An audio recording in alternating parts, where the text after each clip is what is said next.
Diálogos Metropolitanos, un programa del área metropolitana del Valle de Aburrá, Territorios Integrados.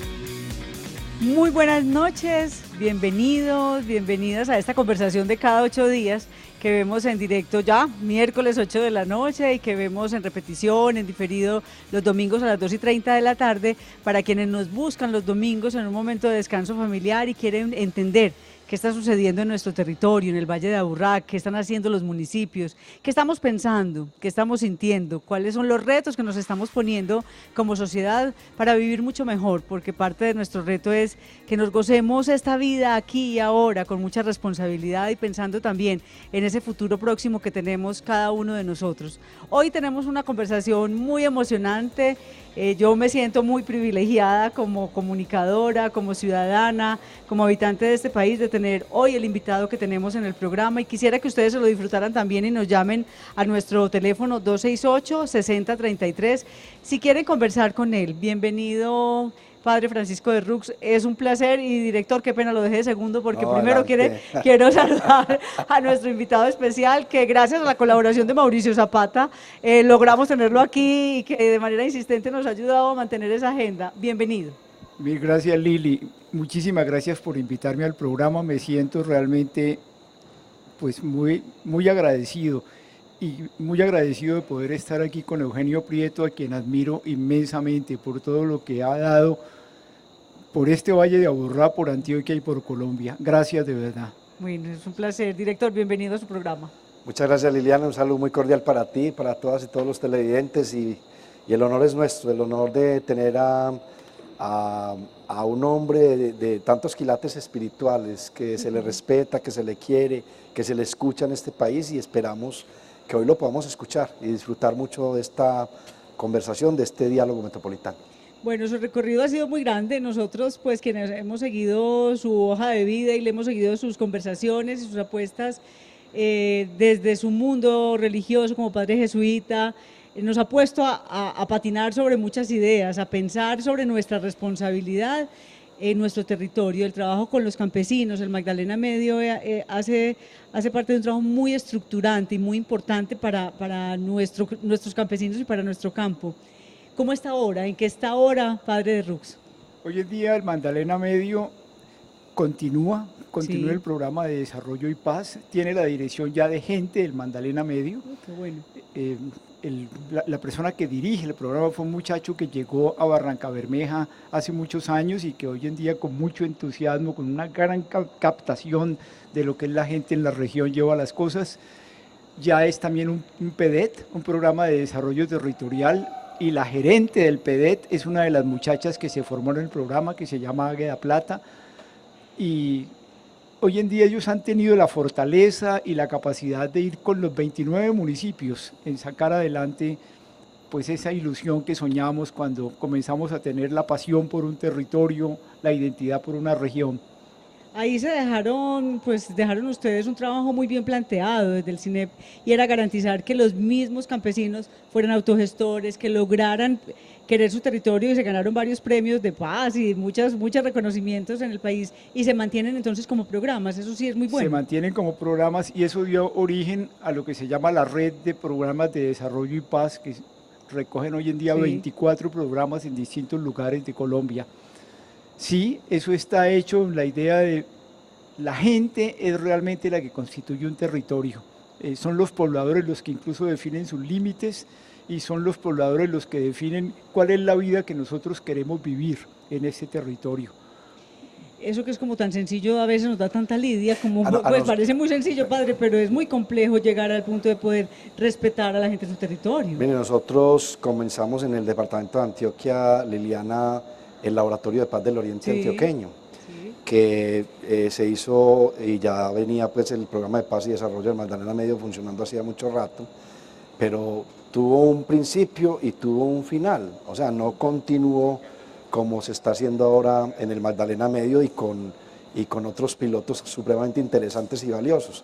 Creo que en la forma como se logra trabajar desde la base en la socialización, en la inclusión, que es muy importante, y en la búsqueda de la equidad en el territorio, se logra la verdadera transformación y la apropiación de cualquier programa o de cualquier modelo. En el Laboratorio de Paz del Oriente Antioqueño, cuando llegaron los recursos de las Naciones Unidas, de los euros, se quedó mucho en los proyectos y digamos que se perdió el sentido y el fondo político, no prepolítico, de la ruta trazada por el Laboratorio de Paz del Oriente Antioqueño y se comenzaron a ejecutar unos proyectos que incluso algunos de ellos no obedecían a cuál es la realidad de ese territorio, no eran hechos por los campesinos. En la segunda fase sí se hicieron por los mismos campesinos, por la misma gente, acompañada por la gente de las Naciones Unidas, pero lamentablemente no tuvo esta presencia. Y yo lo atribuyo precisamente primero a tener líderes de la talla de Francisco de Ruz al frente, acompañando, visibilizando por encima de cualquier contexto nacional, internacional o local o territorial, y segundo a esa capacidad de apropiación de la gente en el territorio. No hay otra forma que el reconocimiento de la realidad y que ese reconocimiento de la realidad la misma gente encuentre ese proceso de transformación, ¿no? Completamente de acuerdo. Y has dicho una cosa que yo le doy mucha importancia, la incorporación de todo el mundo, de todos los actores significativos. Nosotros finalmente fuimos desarrollando mesas en que se podían sentar igualmente campesinos, pescadores, organizaciones de mujeres, sindicatos, empresarios importantes, los empresarios de La Palma, Ecopetrol con toda la fuerza que tenía, ISA, ISAGEM. Si es posible llegar a ese tipo de propuestas y por supuesto también la gente de la administración pública y todos tratando de conspirar por sacar adelante una región que ellos mismos han establecido en qué consiste, lo cual es una conversación interminable, sí. Pero eso es lo que hace que realmente la gente se empodere y lleve adelante un propósito. Es un valor muy grande, usted ha dicho, conversar, o sea, nos sentamos a conversar, y eso es parte de lo que a veces se nos olvida, hay que escuchar mucho la realidad del otro. Hay que escuchar lo que está sintiendo el otro. Como usted ya se entró en el tema de la conversación, a mí me hubiera gustado también de pronto, como tuvimos un visitante ilustre hace poco, sí, ¿cierto? Sí. Y que además es su tocayo Francisco, ellos se conocieron, ellos compartieron, además son jesuitas. Creo que hay un conocimiento, además leí a Francisco de Ruz que el Papa aprendió a ser Papa siendo jesuita, y es muy importante que comenzáramos a hacer un planteamiento, porque frente a los temas que vamos a hablar, pues sería muy importante tener la apreciación de él sobre qué le implicó a Colombia la presencia del Papa, sobre todo en el tema de lo que vamos a referirnos, de la paz, pero más allá de la paz, de la reconciliación, que es la que creo que debe buscar el país. Pues muchísimas gracias por el tema, porque realmente yo tengo un gran aprecio por el Papa Francisco. Estoy convencido que es un hombre que vive muy en profundidad su espiritualidad jesuita, de estar muy metido en la realidad, de estar discerniendo, decimos nosotros, la forma como el misterio de Dios se presenta en una realidad concreta, de estar dando un lenguaje que se va más allá de lo simplemente religioso, es un lenguaje humano, central, de convocación a la creación de una comunidad a donde va, ¿verdad? Y era evidente que su preocupación aquí era invitarnos a una cultura del encuentro. Fue muy específico en hablar sobre la paz. Lo dijo y lo hizo en las primeras palabras que puso en Bogotá ante las autoridades nacionales y políticas y sociales, y fueron también sus últimas palabras antes de despedirse de Colombia. Tomó justamente el ejemplo de otro jesuita, Pedro Claver, que durante 40 años se entregó a los esclavos en Cartagena y terminó diciendo: Colombia, allí tienes tu tarea de frente, tienes que pasar a ser esclava de la paz, colombianos esclavos de la paz, en alguna forma diciendo: esto va a ser muy difícil, pero ustedes son capaces y la dignificación de ustedes mismos está en esa entrega.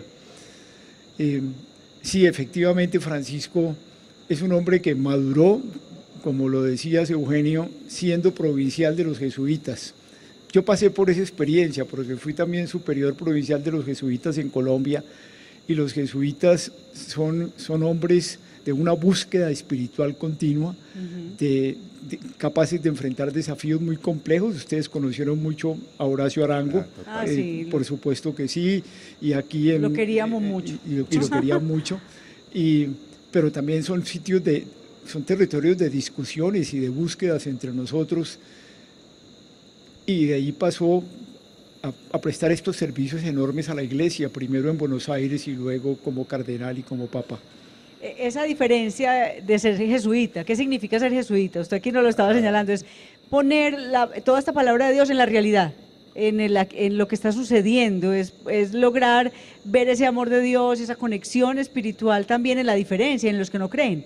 O sea, no hay exclusión. Absolutamente, es la convicción de que hay un misterio del Espíritu, el misterio de Dios, que se manifiesta de una manera particular en toda mujer y en todo hombre, y que busca abrirse paso, que tiene, si tú quieres, un proyecto con cada mujer y con cada hombre, con el Valle de Aburrá y con Medellín, y lo tiene también con las distintas regiones de Colombia y con Colombia entera.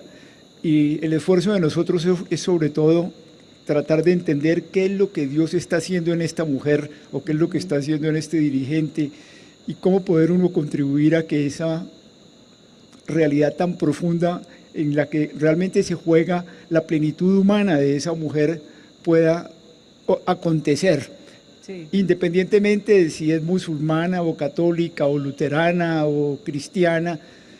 Lo importante es el ser humano. La dignidad humana. Al padre Francisco de Ruz, uno de los temas que más tienen en el centro de lo que va promoviendo cuando busca y habla del encuentro, es el tema de la dignidad humana y el tema de la dignidad del ser.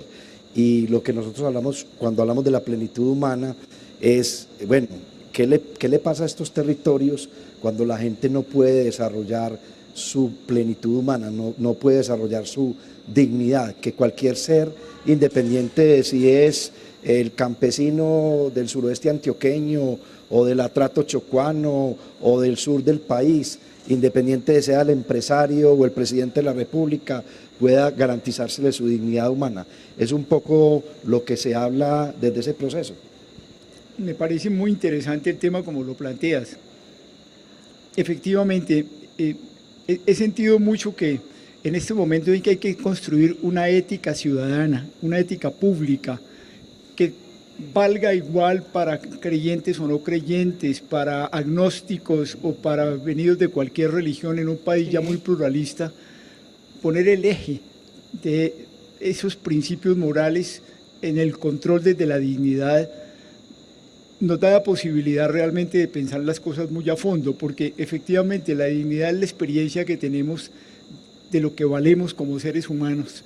La dignidad no se la debemos a nadie, no se la debemos al presidente Santos ni al presidente Uribe, no se la debemos al ejército ni a la guerrilla, no se la debemos a los títulos universitarios, la tenemos simplemente porque somos seres humanos. No se puede desarrollar, no se puede hacer crecer la dignidad de ninguna manera, porque uno la tiene plenamente desde el momento en que es ser humano. Tú tienes la misma dignidad del Papa.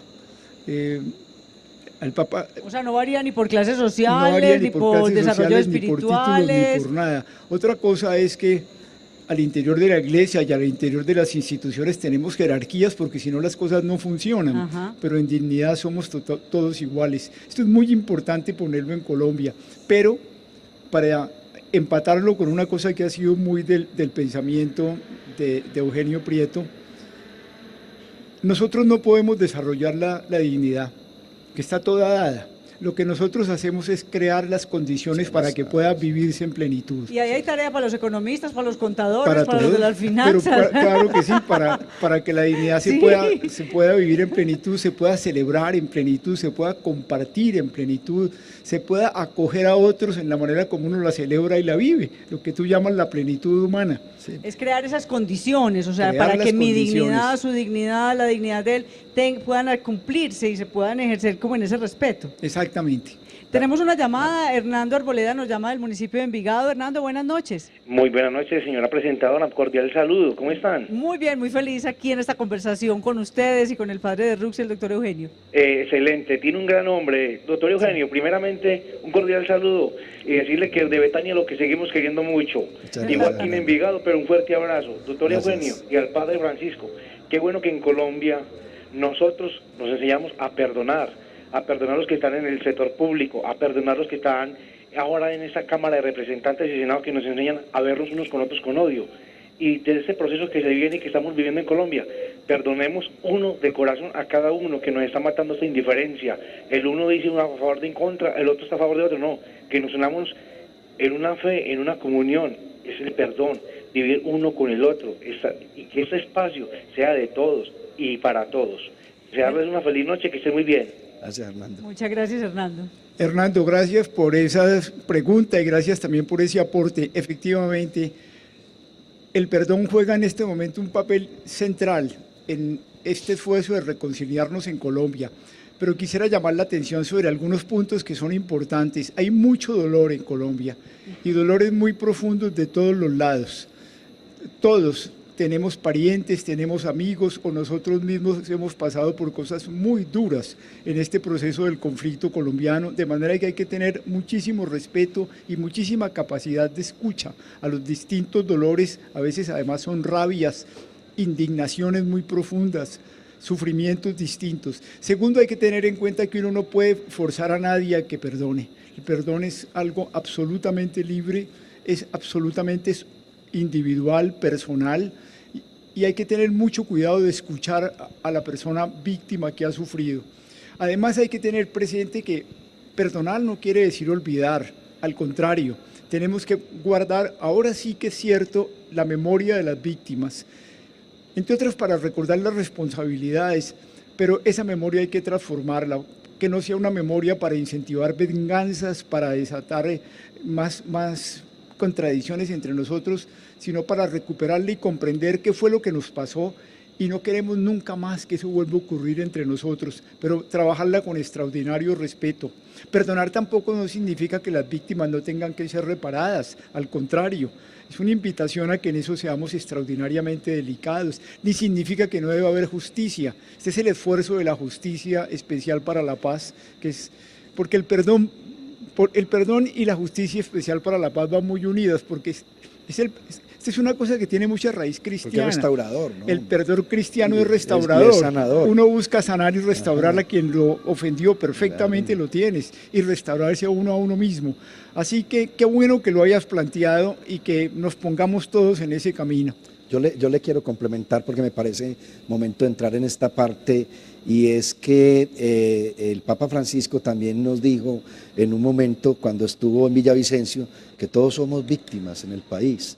Y usted ha hecho un planteamiento muy interesante de no solamente las víctimas de las FARC o las víctimas de las autodefensas, sino que somos víctimas de un trauma social que hemos venido viviendo con este tema del conflicto en Colombia y lo complejo que es superar ese trauma social. Incluso ha hecho comparaciones de cómo ese trauma social se ha vivido en otras latitudes, por ejemplo en El Salvador, citando alguna lectura específica sobre el tema del Salvador. Es posible que nosotros, primero, ¿a qué se refiere cuando habla del trauma social? Que es muy importante tenerlo claro, y si es posible que nosotros logremos superarlo en este país de la mano del perdón, pero también del empujoncito que nos dio el Papa. ¿Sí nos dio el empujoncito como usted lo esperaba o no?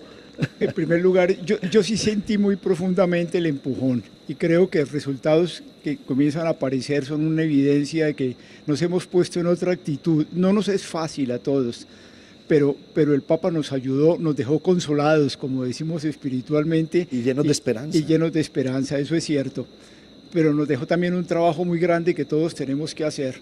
Ahora, lo que significa el trauma, ¿qué es eso del trauma social?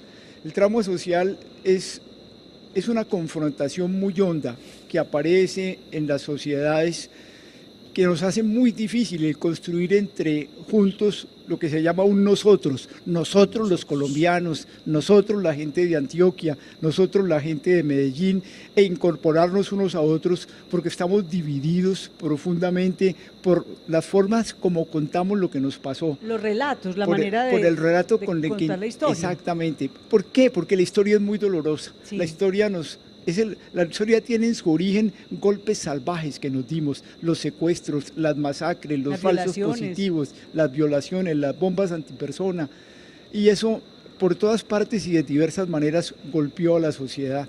Entonces vienen después formas de interpretar qué fue lo que nos pasó, y esas formas interpretativas tienen intereses, intereses económicos, porque qué vamos a hacer en el futuro, intereses políticos, y estas cosas se han casi que polarizado en el país entre dos formas casi que contrarias o contradictorias, y son excluyentes. Las cosas fueron como yo dije, y la forma como han de arreglarse es como yo propongo y mis seguidores políticos lo siguen, y no como ustedes lo dicen. Pero eso nos pasa de lado y lado. Yo mismo me reconozco, y creo que nadie en Colombia puede decir que no estamos sufriendo dentro de ese trauma, porque uno no se lo inventa. Todos caemos dentro de eso, y debiéramos ser lúcidos para comprender. Miren, se dañan las familias, se quiebran las conversaciones en los comedores, las mamás tienen que prohibir que se hable de paz, que se hable de política, incluso que se hable de la venida del Papa, porque se ponen a pelear, pero es por el trauma. Es el dolor que tenemos. Es el dolor y la forma como interpretamos lo que nos pasó con ese dolor. Y aquí el punto es ver cómo nos ponemos por encima de eso para tratar de salir del trauma y poder construir juntos. El Papa nos dio unas claves de las cuales podemos conversar. Claro, y además aquí hay un elemento clave, y yo les quiero compartir que para el programa también tenemos a modo de grabados otro invitado, que es el doctor Gonzalo Restrepo López, que participó en todo ese proceso también de construcción del proceso de paz, que nos ha tirado mucha línea y muchas ideas desde el sector empresarial, desde el sector privado, cómo lo podemos hacer, y lo tenemos aquí. Él nos habla de reconciliación.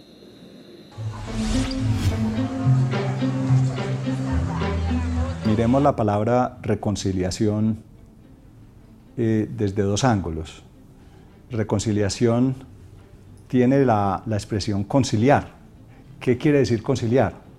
Llegar a un terreno neutral cuando dos o más partes tienen posiciones diferentes, donde todos puedan vivir en armonía, respetándose las ideas los unos a los otros. Y también presupone, cuando uno habla de reconciliación, que es que en la actualidad no se está viviendo de forma conciliada, es decir, que hay problemas para convivir. Entonces, la reconciliación es cuando las partes reconocen que hay ese problema, o sea, que se podría vivir mucho mejor en sociedad, en comunidad, porque los seres humanos estamos casi que diseñados para vivir en comunidad, y los dos lados o más se ponen de acuerdo para lograr hacer de ese sueño una realidad. Esa es la reconciliación.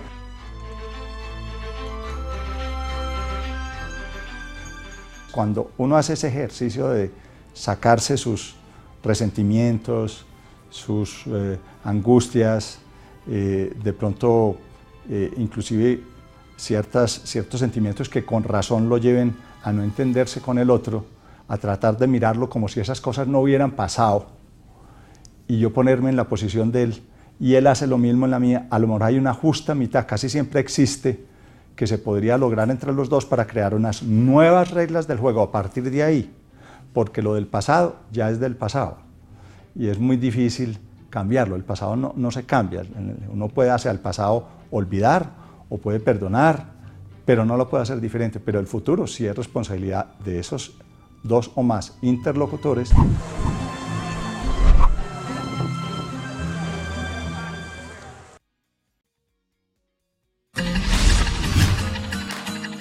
¿Qué se necesita para lograr la reconciliación entre los ciudadanos? Se necesita tolerancia. Tolerancia, comprensión, diría yo.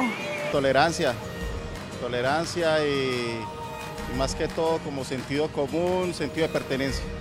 Que nos respetemos mutuamente como ciudadanos y que haya pues respeto, que no haya tanta violencia, tanta maldad con los niños.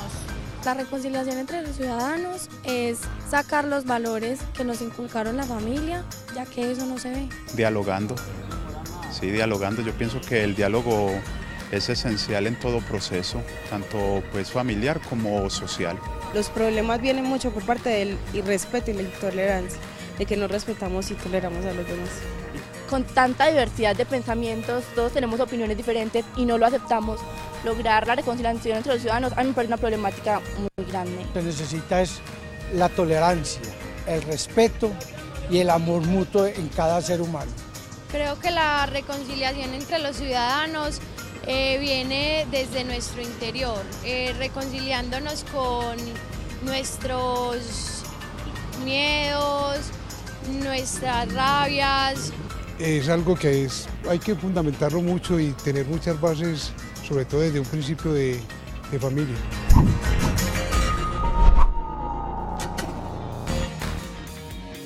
Qué belleza ese montón de mensajes que nos generan nuestros vecinos, ciudadanos, que ante la pregunta de qué necesitamos para reconciliarnos nos dan muchas ideas. Mauricio Mejía desde Santa Mónica, buenas noches. Muy buenas noches, un saludo muy especial para el doctor Eugenio Prieto y para el padre Francisco. Sí, ¿qué nos quiere contar? ¿Qué necesitamos para reconciliarnos, Mauricio? Pues mire, yo sé que el padre entiende más que cualquier otra persona, porque él ha sido testigo muchas veces de la celebración del sacramento de la reconciliación. Y es que la mayor expresión del amor es el perdón. Pero para tener perdón hay que tener propósito de enmienda. Yo quisiera preguntarle al padre si realmente esta guerrilla que hizo la negociación de paz tiene propósito de enmienda, porque causó mucho dolor. A mí nunca se me olvida el dolor que le causó al doctor Eugenio Prieto al perder a su amigo, el exgobernador Guillermo Gaviria. Entonces, realmente, padre, usted que ha estado en este proceso de paz, esta guerrilla sí tiene propósito de enmienda. Muy bien, gracias, Mauricio.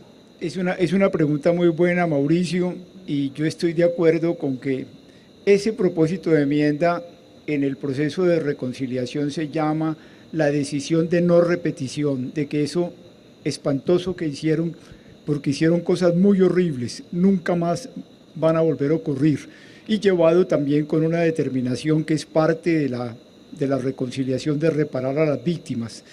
Eso, por supuesto, lo esperamos todos los colombianos, pero quisiera decir un par de cosas que me parecen importantes. Una, en lo que significa el perdón cristiano, el que nosotros tenemos que vivir. Acabas de hacer un testimonio de tu propia fe, entonces por eso hablo en quienes participamos en esta fe cristiana, católicos y cristianos en Medellín. Dios que nos perdona, avanza con el perdón sobre nosotros, toma la iniciativa, nos perdona antes de que nosotros hayamos pedido perdón, antes de que nosotros nos hayamos arrepentido. Esta es una cosa muy tremenda en el perdón de Jesús. Nosotros somos perdonados primero y lo único que se nos pide es que perdonemos a los que nos han ofendido, pero nosotros todo lo que tenemos y la alegría que tenemos es saber que Dios tomó la iniciativa primero que nosotros y que incluso antes de que nosotros nos hubiésemos arrepentido, se entregó por nosotros, que nos ha querido y por eso nos dio la vida y nos quiere restaurar y transformar. Y es eso, nosotros decimos, nobleza obliga, tanto amor recibido es lo que a nosotros nos conmueve para volvernos a Dios y arrepentirnos y transformarnos. Esto es una cosa muy importante, porque muchas veces uno tiene que dar el perdón cuando la otra persona todavía no se ha arrepentido. Eso es de las cosas más profundas del cristianismo. Es Jesús muriendo en la cruz y diciendo delante de sus verdugos, Padre, perdónales porque no saben lo que hacen.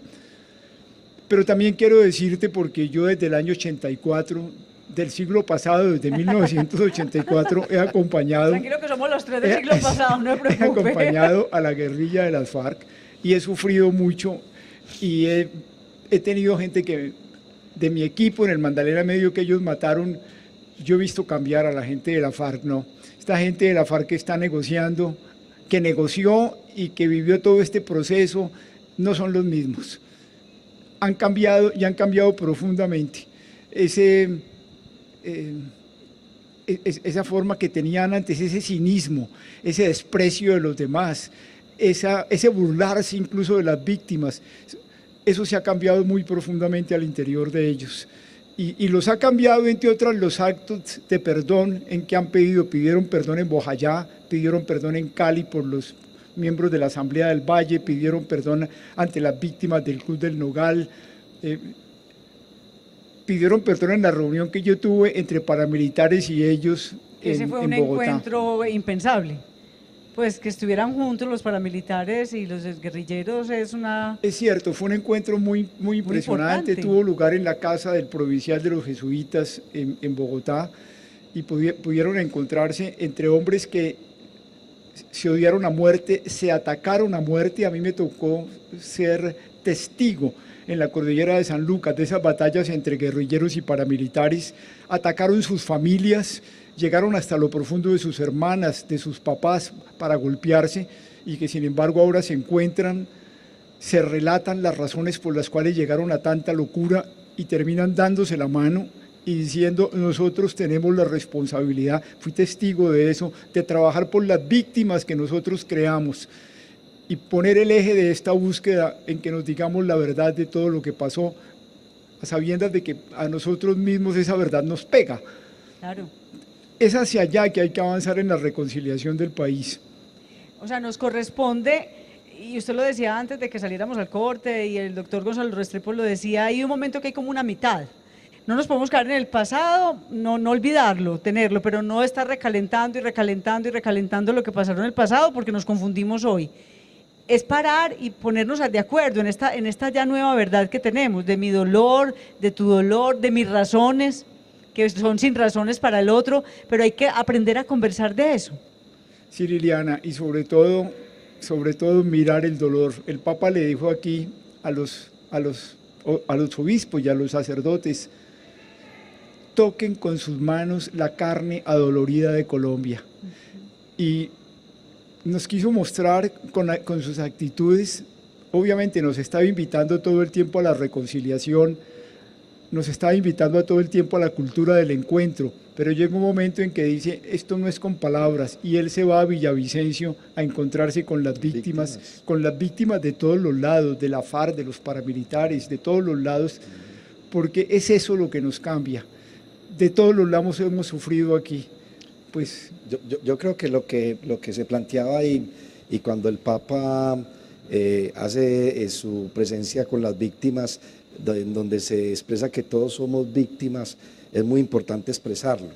Aquí todos somos víctimas, no solo los que hemos perdido un ser querido, no solo quienes están desaparecidos, las familias, tantos seres humanos hoy desplazados en Colombia, sino también quienes nos hemos quedado atrapados de un país que puede evolucionar todavía mucho más, pero que nos quedamos atrapados del trauma social, que creo yo que es el que hay que romper, y con unos territorios que no construyen la paz, cómo realmente se debe avanzar. Y lo hemos dicho aquí también en varias oportunidades, Liliana, la terminación de un conflicto es muy importante, y bienvenido a la terminación del conflicto con las FARC, y ojalá con el ELN, y ojalá como sociedad aprendamos a terminar los conflictos de forma civilizada.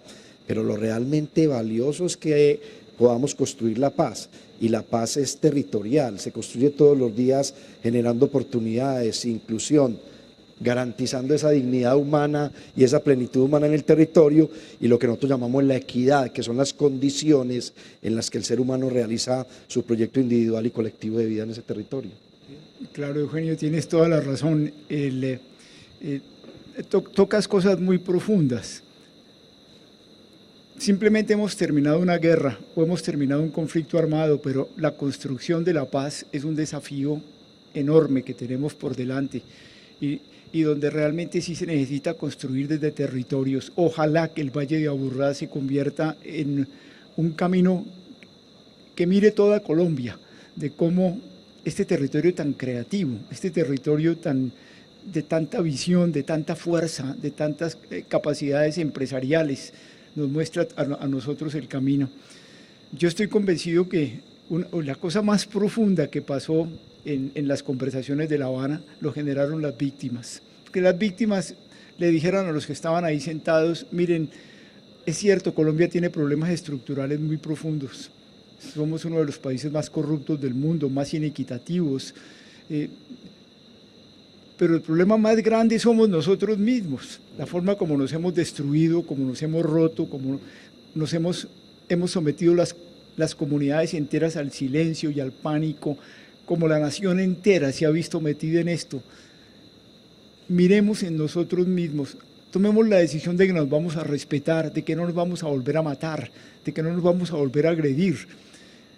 Porque si eso lo resolvemos, ese problema estructural, somos capaces de entrar en el proceso de la construcción en grande a la cual tú te refieres. Cuando el Papa pide que demos el primer paso entonces en la reconciliación, es todo eso, y que no nos quedemos en el trauma social, ni encasillados ahí, sino que cada uno desde su espíritu y desde su propia conciencia avance en ese camino de reconciliación y de perdón. Y con la capacidad de ponerse en los zapatos del otro. ¿Por qué el otro habla con esa fuerza? Incluso porque el otro a veces te agrede y te insulta y te reclama. En lugar de devolverle, uno debería ponerse a pensar, ¿qué le pasa a esta persona? ¿Desde qué dolor viene? ¿Qué secuestro o qué desaparición tiene detrás? ¿Qué vacío? ¿Qué exclusión? ¿Qué exclusión sentida y vivida muy profundamente? ¿Qué golpes hondísimos vivió?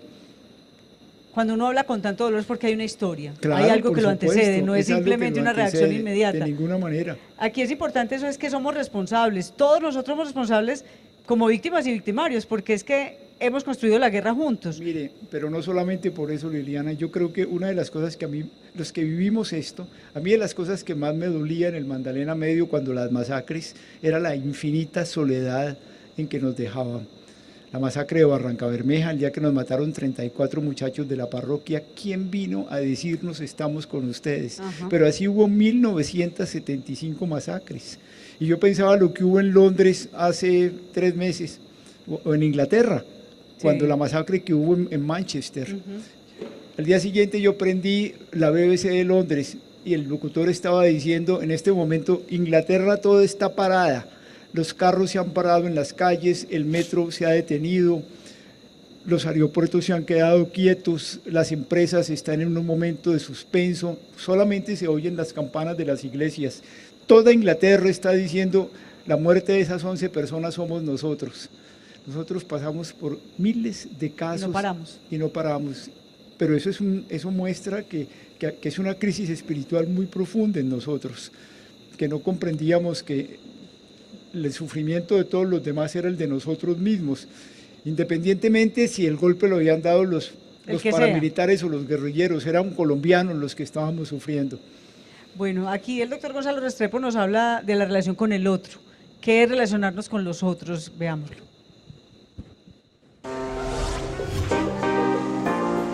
Para mí es mucho más simple cuando uno ya va a las relaciones uno a uno, una persona con otra.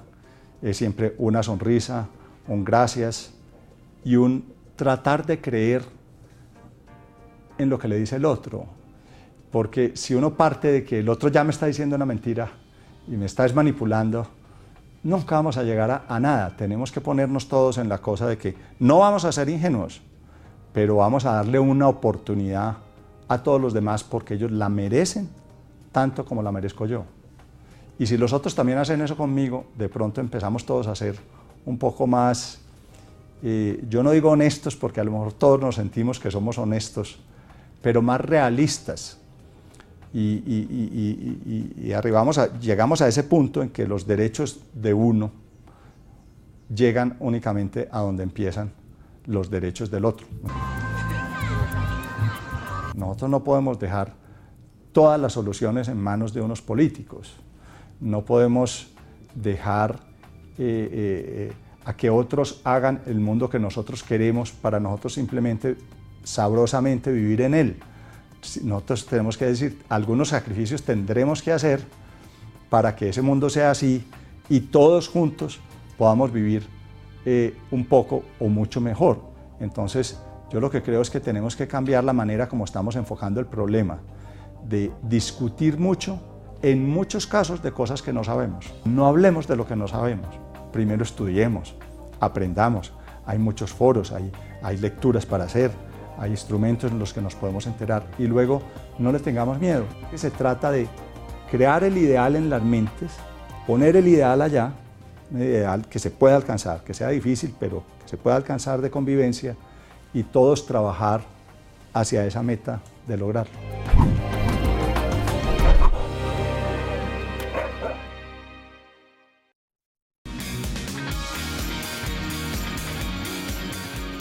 Seguimos en esta conversación en Diálogos Metropolitanos, estamos conversando de reconciliación, de convivencia, de perdón, del papel de cada uno de nosotros en esta transformación y como lo decía el doctor Gonzalo Restrepo antes de salir al corte, no hay que esperar que otros nos hagan, nos generen las condiciones, tenemos tareas cada uno de nosotros. Nos llama Marco Arcila desde Sabaneta. Buenas noches, Marco. Buenas noches. ¿Cómo está? Bien, ¿ustedes qué tal? Muy bien, ¿qué nos quiere contar, compartir? A ver, no es fácil, pero todos tenemos que dar ese primer paso, poner nuestro granito de arena. Lamentablemente, nuestra sociedad no ha sido educada y estos principios, estos valores del perdón, la convivencia, el respeto, parte siempre de esa escuela que es el primer hogar, la familia.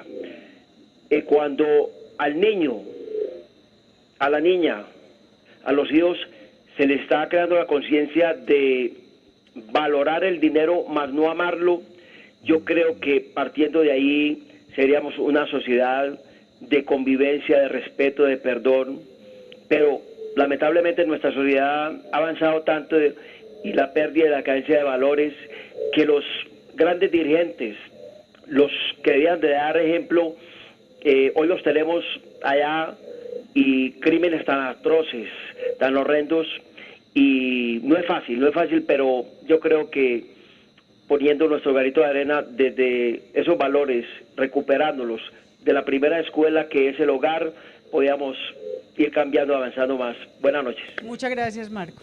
Me parece perfecto lo que plantea don Marco, yo quisiera complementarlo.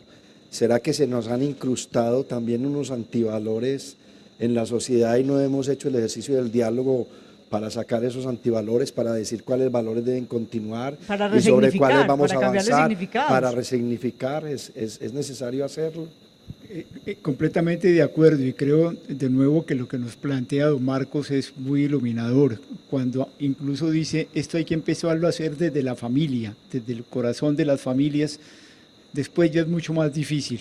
Efectivamente, lo que uno debería aprender en la familia y lo que los papás y luego la escuela le debiera uno dar es una conciencia cada vez más creciente de cuáles son las cosas que nosotros nos hacen avanzar hacia la plenitud de ser seres humanos, cuáles son las cosas que nos hacen crecer más como seres humanos para estimular esas cosas, para apropiarnos cada vez más de ellas. Efectivamente están ligadas al respeto, están ligadas a los grandes valores, la verdad, el respeto por la vida, la honestidad, la convivencia entre todos, la tolerancia, como algunos lo dijeron hace un rato. Esas son las cosas que nos hacen crecer como seres humanos y una conciencia muy clara de las cosas que nos desbaratan, de las cosas que nos disminuyen, de las cosas que nos empobrecen. Y en términos comunitarios, las cosas que nos garantizan que esta comunidad, el Valle de Aburrá, tendrán cada vez más potenciales para todos nosotros y cuáles son las cosas que quiebran a la comunidad y que nos deshacen, y entonces generar comportamientos, hábitos, sobre todo los valores. Esto sí que es importante que lo entendamos. Los valores morales son siempre valores que uno aprende a buscarlos con absoluta gratuidad. Uno por los valores da la vida. La verdad es un valor, la justicia es un valor, la transparencia que evita la corrupción inmediatamente es un valor, la paz es un valor, por supuesto. Y uno por los valores, si a uno le van a dar plata por decir la verdad, uno se tiene que sentir muy mal. Claro. Pero si estos valores se convierten en mercado, si uno lucha si uno lucha por la paz para que le den un premio, para que le den votos, o soy solidario porque me den plata, estamos perdidos. En ese momento ya no estás actuando desinteresadamente, sino que te has confundido, o como dice el Papa, se te metió el diablo por el bolsillo. Sí, estaba acordando la imagen de él cuando lo decía. Pero usted mismo hizo una crítica también a que es posible que nos hayamos quedado en los valores que se han promovido en la Iglesia y se hayan quedado por fuera los valores civiles, es decir, los de la sociedad civil. ¿Por qué no nos explica un poco sobre ese planteamiento que me parece que viniendo de su parte es muy valioso? Sí, lo que quise decir sobre eso, no es que hayamos dejado los valores cristianos y los valores de la Iglesia, sino quise explicar que la moral católica, tan importante porque es una moral testimonial, eso es lo que se llama una ética y una moral de los máximos, el matrimonio para toda la vida, el culto semanal al Señor. Nosotros no se lo podemos exigir a toda la sociedad. Nosotros tenemos que construir con la sociedad una ética pública, una ética civil que valga para todo el mundo. Que incluya. Que incluya a todo el mundo, independientemente incluso de si la gente cree en Dios o no cree en Dios. Son los valores que vamos a proteger como ciudadanos, que los vamos a defender de todas formas porque si no esta sociedad se acaba. Que nos hacen crecer como colombianos y como ciudadanos de Medellín. Y eso tiene que estar montado por eso creo yo, sobre la dignidad humana, sobre el valor que tenemos cada uno de nosotros como personas. Nosotros los católicos y los cristianos debemos contribuir a eso. No separar, sino facilitar. Facilitar, empujar esas cosas. Pero igualmente a eso lo deben empujar los agnósticos y los ateos y los luteranos y los cristianos. El conjunto de valores que nos dan a nosotros la posibilidad de compartir juntos un territorio, una cultura, unos sueños colectivos, respetando las ideologías y las ideas de unos y de otros y los motivos de fondo por los cuales los están haciendo. ¿Y a ellos se llegan cómo? El Papa en cierta forma lo dijo también cuando le dijo a la Iglesia, oiga, no se pueden convertir en la aduana, ¿cierto? Es muy importante hacer el planteamiento precisamente para encontrar ese tema de la convivencia. ¿Cómo no? Ahí el Papa en el fondo estaba diciéndole, cuidemos a las personas y coloquémonos en la situación en que cada persona está, no le cerremos las puertas ni le cobremos un impuesto de aduana para que venga. ¿Cómo construimos esos valores cívicos, esos valores públicos? Pues mi sentir más profundo es que hay que partir hay que tomar como eje profundo, que es el eje ético, desde el cual uno discierne el peso de los valores. Me refiero a la transparencia para que no haya corrupción, la verdad siempre, el respeto al otro, la lealtad a los demás. Yo creo que eso hay que hacerlo desde una coherencia con la dignidad. Y por eso, ¿cuáles son las cosas que nos hacen crecer como seres humanos y cuáles son las que nos desbaratan? Esas son preguntas muy importantes porque aquí nos ven familias, nos ven organizaciones sociales, nos ven dirigentes, nos ven empresarios, nos ven estudiantes, nos ven centros de investigación. Nos lo debemos preguntar todos. Eso, los valores en todos los sectores, en todos, Liliana, no es solamente unos. O los de la Iglesia Católica, no, son los de las empresas, son los de la academia, son los del deporte. Hoy, por ejemplo, estamos en la final de la Copa Águila. Y qué bueno hablar de la convivencia que se viene dando en el Estadio Atanasio Girardot alrededor de que las familias puedan ir al estadio a disfrutar del deporte. No es que eso revuelva un encuentro de maltrato y de insultos y de violencia, sino un espacio de disfrute alrededor del deporte. Es parte de la convivencia, de los valores. Por supuesto, tienes toda la razón y qué bueno traer esta inquietud. Qué lindo que el deporte fuera para nosotros el símbolo más grande de la convivencia, de la capacidad de encontrarnos entre diferentes, de celebrar no solamente cuando ganamos, aprender a celebrar cuando somos derrotados. Es una de las celebraciones más bonitas porque nos permite ver que el deporte es deporte y que las cosas más importantes no son un partido de fútbol, sino el acrecentamiento del amor en la familia, el cuidado de los niños, el poder hacer una cosa grande por la ciudad. Celebrar. La vida, pues estamos vivos. Y celebrar también que el otro ha ganado, claro. y que uno no ha ganado, pero que el otro está alegre. Qué lindo que aprendiéramos eso entre nosotros, eso es la grandeza humana. ¿Qué le proponemos a nuestros televidentes para que facilitemos esta convivencia en este Valle de Aburrá? en nuestros municipios, en nuestra vereda, en nuestra casa? Yo les propongo que siempre cuando vamos en el metro, cuando vamos por las calles de Medellín y de los distintos municipios de aquí, siempre pensemos qué grandes somos y qué grandes son los niños y cada una de las personas que encontramos aquí en este Valle de Aburrá, qué grandes son en sus sentimientos, en sus distintas maneras de pensar, en las formas como enfrentan la vida, cómo esta región del Valle de Aburrá y esta Colombia la tenemos que construir entre todos o no hay futuro para nadie. Esto lo tenemos que construir entre todos o nunca habrá la Colombia que nosotros soñamos, pero para hacer eso todos y todas tenemos que cambiar, todos y todas tenemos que ceder, y yo sí quiero también que recordemos cosas muy buenas que nos dijo el doctor Restrepo y que nos habló. Yo le tengo una enorme admiración, porque siendo un empresario importantísimo de Colombia, dio lo mejor de sí mismo para que la reconciliación entre los colombianos fuera posible. Ojalá muchos aprendiéramos de ese ejemplo. Bueno, estamos bien de tiempo. Un mensaje final, director. No, yo tengo una frase que me gusta mucho, que no sabe si era de Gilberto o era de Guillermo, que ellos decían que la paz es un camino incierto, que todas y todos debemos recorrer juntos, tomados de las manos, concertando rutas. Y creo que es parte del encuentro al que nos invitaba el Papa, pero también parte del reconocimiento al otro en el respeto, en la diferencia del otro y en el poder encontrar ese nosotros, Padre. Ojalá pudiéramos en este país reconstruir el nosotros.